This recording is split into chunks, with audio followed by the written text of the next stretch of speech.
अस्सलाम वालेकुम दोस्तों। सारा शरीफ कत्ल केस का ट्रायल जारी है। अब इस ट्रायल के अंदर कुछ गवाहन पेश किए गए हैं कोर्ट के अंदर, जिन्होंने वहाँ पे आकर अपने जो बयान दर्ज करवाए हैं। तो अब इन सारे गवाहन की स्टेटमेंट है, उसमें एक बात कॉमन है जो सब ने की है।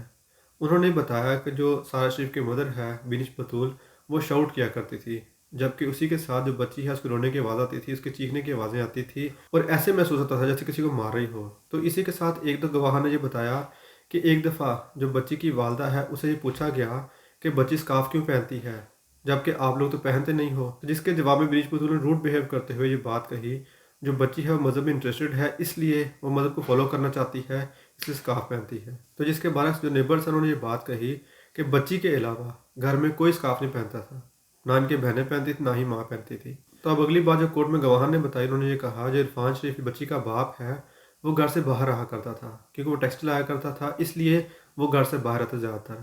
और जब वो घर पे होता था तो ऐसी कोई आवाज़ नहीं आती थी, ना चीखने चलाने की आवाज़ें आती थी और ना ही कोई बच्ची शाउट करती थी। तो इसी के साथ एक नेबर ने बताया कि एक दफ़ा उनके घर से चीखने चलाने की आवाज़ें आ रही थी, तो मैं नीचे गई, जाकर मैंने पूछने की कोशिश की कि सब कुछ ठीक है। तो उसके जवाब में बिनिश ने ये कहा कि सब कुछ ठीक है, और इसी के साथ ज़ोर से दरवाज़ा था उसको बंद कर दिया। तो ये तो कोर्ट का अहवाल था। अब इसी के साथ जो बिनिश बतूल के और बच्चे हैं पाकिस्तान में इस वक्त, जो अथॉरिटीज़ हैं वो ये कोशिश कर रही हैं, उन्होंने रब्ता कर लिया पाकिस्तान के अथॉरिटीज़ के साथ, जो बच्चे हैं उनको यूके लेके आ जाए।